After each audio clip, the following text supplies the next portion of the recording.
please. So, Can I go to the Auditor General's ANAO report number 201617, the performance audit into the One Sky Australia program, which you're familiar with. It's a bit of a shocker of a report, isn't it, Mr. Harfield? It makes references to basically finding that the ANAO found a lack of probity, competitive tendering and cost control, which ensured that air services did not get value for money for the $1.5 billion One Sky air traffic control system. Are you concerned about the quite scathing remarks in that report of the Audit Office? Senator, first, before I make the comment, I need to correct what you just said.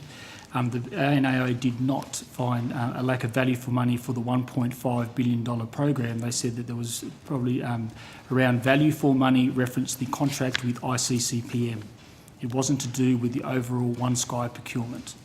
So you reckon which is what the actual audit is actually looking into, was the ICCPM procurement. So when it comes to actually their premise was the recommendations which we have and the findings as which we have fully accepted, because one of the things that did come out of this report which was evident was the fact that, and articulated very well in recommendation 1, was the systemic nature of some of these procurement practices, and the fact is the culture of the organisation for going to single source, which is something that we've tackled, and we've addressed all of those recommendations. Okay, but there were scathing remarks by the Auditor General's Office about the probity management framework, air service engagement with the ICCPM, probity management and the engaging ICCPM and its subcontractors, allegations of perceptions of conflicts of interest and the like. It was a pretty ugly report. Would you at least acknowledge that?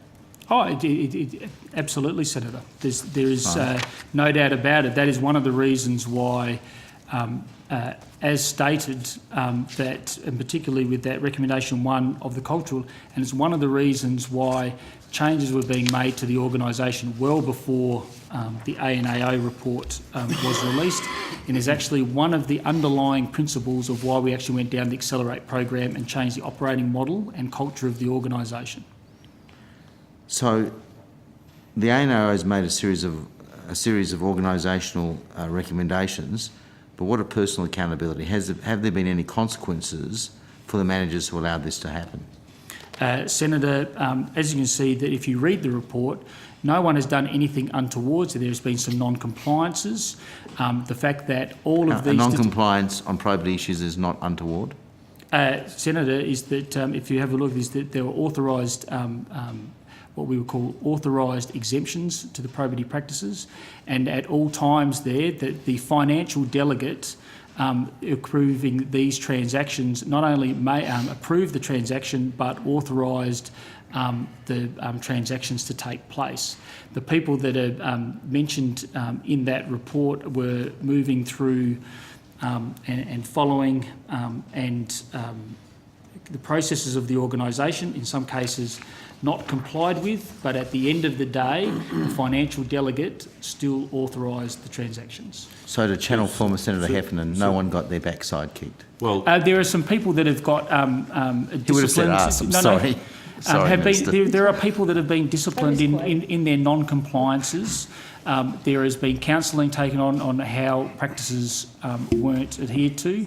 There have been broader things to the rest of the organisation, because in some instances, and this may seem a bit extreme, but I could replace ICCPM with other contractors. It's just the way the organisation culturally and systemically were handling some of these procurement practices. That's why, in undertaking and accepting the recommendations, we've undertaken across the board, and one of the reasons, and it's underlying the culture of the organisation, our systems were no longer working right, and that is actually an underlying premise of the Accelerate program. Senator Xenophon, I'm quite certain that after the meal break there'll be quite a bit of time and attention paid to this. In fact, I have an interest myself. Something for you to consider over the break, Mr. Harfield, is that we have had a lot of discussion with the Audit Office, and notwithstanding your last answer, and I understand it, they've agreed that they did not consider the prudential aspects of those transactions. They simply, as auditors do, look to see that the policies and the framework and the procedures were followed. So no doubt you're going to get some questions after the break in relation to that. Excuse me.